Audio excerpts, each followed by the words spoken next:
Hi everyone, welcome to the special coverage from the 42nd ASEAN Summit right here from Labuan Bajo, East Nusa Tenggara. I am Rahma Alia. Now, when we talk about pillars of the ASEAN Summit this year, where Indonesia is taking the chairmanship, one of them is the health pillar. So health is one of the key pillars that is being pushed forward prior to and during the ASEAN Summit, the 42nd ASEAN Summit here in Indonesia. And we have learned from the pandemic that many countries are dependent on other countries for providing healthcare supplies, including the most important at the time was the vaccine. Now, during the G20 under Indonesia's leadership, there are a lot of initiatives also being taken by Indonesia. One of them is the digitalization of the certificate for health, as well as international financial fund that was also initiated by Indonesia.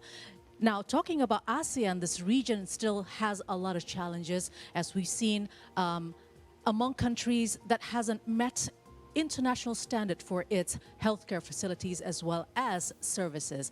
And right now in the studio, I see today with me the Health Minister of Indonesia, Mr. Budi Gunadi Sadikin, already joining us right now. So thank you very much, Mr. Budi, for being here, the mini studio C today in Labuan Bajo. Welcome as well. Nice.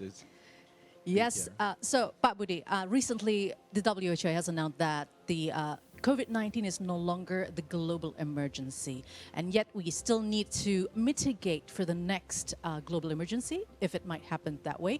But let's focus on ASEAN first. Could you paint a picture on the situation right now? What country can actually provide what? And this is to associate our readiness to prepare for health emergency in the future. When we talk about pandemic, it is not limited in one country. Because as you know, the virus can jump from one country to another country in terms of hours. So the concept of every country can have their own mechanism to control the pandemic is actually scientifically wrong. And it's also ethically wrong. We remember where several countries would like to allocate and dedicated the vaccine for their own people. Yeah. So it's not only scientifically wrong, but it's also ethically wrong. So the question is, how can we globally and also regionally handle this pandemic? And ASEAN, since the beginning of the pandemic, has started the initiative to work together. Before the pandemic ends, actually ASEAN member state last year has established the Asian Center for Pandemic Preparedness. And Indonesia has been appointed as one of the countries to do surveillance, Thailand to do the response, and Vietnam to do the planning, the preparations. So the ASEAN country has worked together to try to prepare, draft a strategy if another pandemic comes, how we as region handle this pandemic. And Indonesia will do a regular surveillance, because this pandemic happens usually a virus jump from animals to human. You know, remember the Spanish flu is actually coming from rat, sure. The pig flu, the bird flu, and then there is the rumors that this COVID-19 actually the virus it jumped from bats. So if we can do a better surveillance of the animals in this region and identify the potential pathogen that can jump to human, it will be easier and will be better if that happens. So we do a much better preparations. And Thailand will concentrate on how to respond to this pandemic. So to answer your questions, ASEAN has seen pandemic is not, only a country by country problem. It's just actually a regional and global health problem. And we have initiated, started, and did actions to work together, establish working cooperations to handle and to prepare for the next pandemic. It's great to see the ambience of ASEAN is supporting other member countries as well, but we've seen as well challenges in terms of medical facilities among ASEAN members. For example, we in Indonesia, we tend to travel to outside countries to get medical treatments. So what is the line between countries that can be beneficial and countries that can be challenges to us, in your point of view? Yes, in every sectors, not only in health, but also in economy, in politics, and also in health sector, in education sector. All countries are unequal. So one of the spirit of ASEAN establishment back in 1967 is to reduce of the inequality, because we learn from history when the inequality is getting bigger, then potential class will happen, and that can lead to social issues, political issues. So every political leaders globally understand, if we would like to maintain stability, peace globally, then we have to make sure that we reduce the inequality among countries in all sectors, not only economically but socially, also education purpose and health sector. Now we understand that health, there is a gap between one country and other country globally and also in ASEAN region. So everybody, the health minister realized that in the spirit of the ASEAN establishment, it is our objective to reduce the gap so we become cohesive, we feel like brothers, we don't envy to each other, so we don't fight to each other for a certain resources, and that reduce the potential conflict for the next generations. That is the reason why we as the health minister in ASEAN regularly have a meeting. Now Indonesia last year is the chairman of ASEAN. Now we pass it, to other ASEAN countries, and we have a regular meeting to address that issues. And we have identified, like example, Singapore is the most advanced. So Singapore now is offering the Indonesians, health professionals, to study and to learn with the Singaporean how to upgrade our health systems. Some of the Indonesian that has money, logically, if they have money, they try to look for the best healthcare services. They can go to Singapore. But we also realize it's impossible Singapore with only 5 million people and maybe, I don't know, maybe 100,000 doctors can serve 270 million of Indonesians. So that is also the incentive for Singapore to upgrade the Indonesian's healthcare system, help them upgrade the Indonesian healthcare system. So we equalize, the healthcare standard. So then we will establish a much stable region for That is all one of good us. example between Indonesia and Singapore, but what about other ASEAN member countries? We might not have the equal infrastructure in terms of health. So how does this ASEAN summit in terms of health would finally meet, try to support other ASEAN members to meet those standards?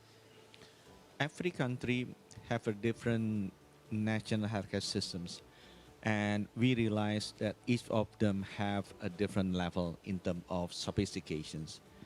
Indonesia is not the best, to be honest. Singapore and Malaysia, even Thailand is above us. But we realize that we have to catch up.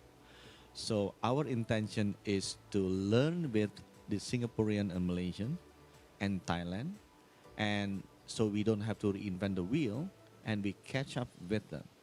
And it is also our intention to bring the other country that the standard is below us to increase, so we again have a similar level in ASEAN. Because at the end of the day, mobility of ASEAN people is, you cannot avoid that. You go to Thailand, you go to Malaysia, you go to Singapore like 2 times, 3 times, sometimes 12 times in a year. So health issue is not become dependent on every country. It dependent in this region. So it is our intention as health ministers to upgrade them. And every country have their own budget.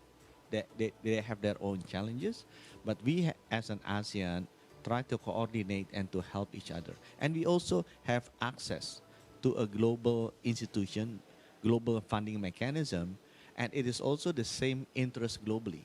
They would like to equalize. They would like to standardize the healthcare system in every countries. All right, we've seen how Asian countries actually survived the pandemic quite better than compared to other continents, for example, which is good.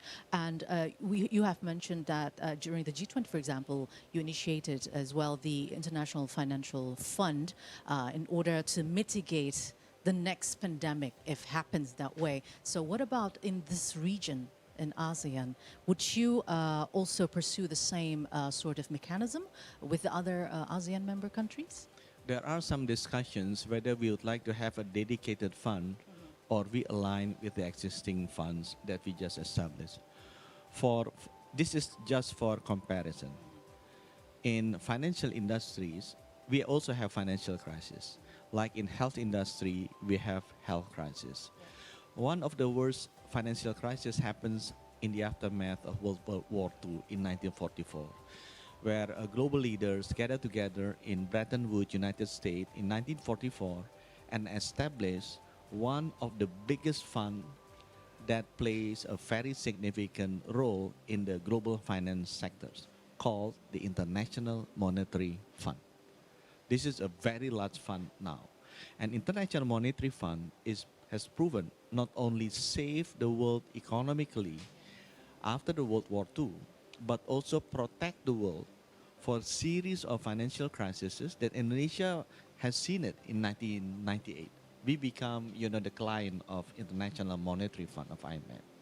So IMF, as a pillar of the global finance architecture, has the size to help any countries in the world if they have a financial crisis.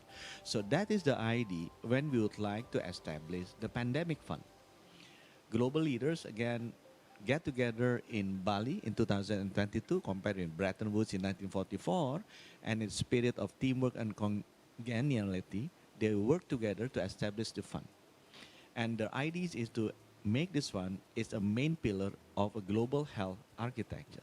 So any countries, all the world have a financial health crisis, global health crisis, this fund can jump in. But it is very important to realize that the fund needs size. If the fund is too small, so every country want to make their own fund, that would not be enough.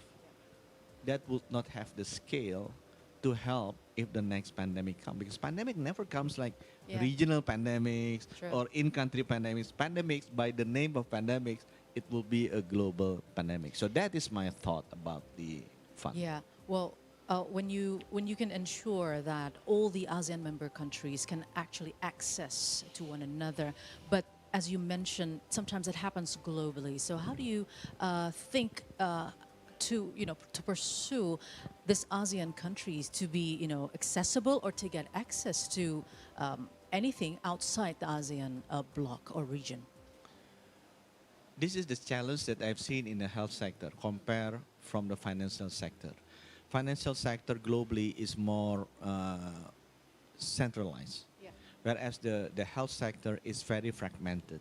So there are many institutions that they own their global programs. They have their own funding. So a developing country like Indonesia, if I would like to deal with vaccinations, then I have to go to Gavi. If I want to deal with vaccine research, I have to go to CEPI.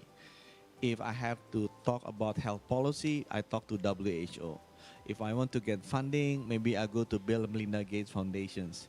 If I got to have funding from tuberculosis, HIV, and malaria, I go to Global Fund. So there are complexities in global health institutions because they are so fragmented.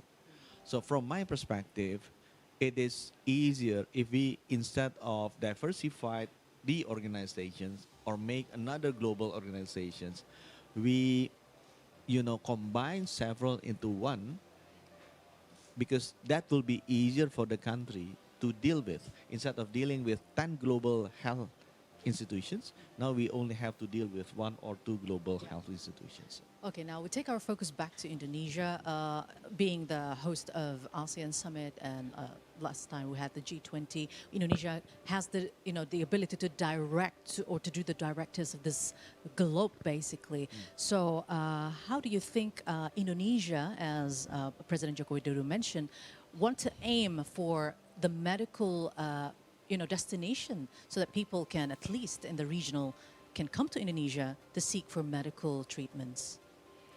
Yes, medical services consist of 2 types of core services. The first one is the strength of Indonesians. You need to take care of your patients. Indonesians are very good in taking care of the clients. We have wonderful hotels in Bali. We are really good in doing seminar or hosting an events. That is the strength of Indonesians. But to be a healthcare destinations, you need more than, a good quality of service. You need to have a good medical skill Yeah. and medical knowledge. And that is the challenge that we need to establish. Indonesia need to upgrade our capacity in terms of the hospitals, the instruments, but most importantly is the quality of the healthcare professionals. Because healthcare professionals in the world, they are growing rapidly. Technology in terms of healthcare delivery, technology in healthcare diagnostic, they are growing rapidly. So it is our intention, that is including in the revamp or the new health law, that we can make Indonesian healthcare professionals, Indonesian healthcare ecosystem comparable or equal to not only to countries in the ASEAN region, but also globally. Okay. But how are you going to pursue that? I mean, a lot of doctors, perhaps Indonesian doctors, are now not contributing to our country. Perhaps we can actually pursue for that with a better, environment for our medical experts. Looking for Indonesians, our people have the talent and they're very, very smart. They just have to be challenged. They have to be given the opportunity to deal with a certain standard. I can give you an example in hotel in Bali. I've been visiting European hotel, Yeah. Asian hotel, American hotel. I think hotel in Bali is one of the best globally, top notch globally. Yeah. And when I see the reason why the Indonesian people can be so good as a hotelier in Bali, Yeah. is because they invite general managers and non-Indonesian general managers to lead the hotel. If you remember 10 years, 15 years ago, when Ritz-Carlton opened hotel or Bali and Sofitel opened hotel or Hilton opened hotel Bali, usually they have a general managers Yeah. that run it, which is not Balinese.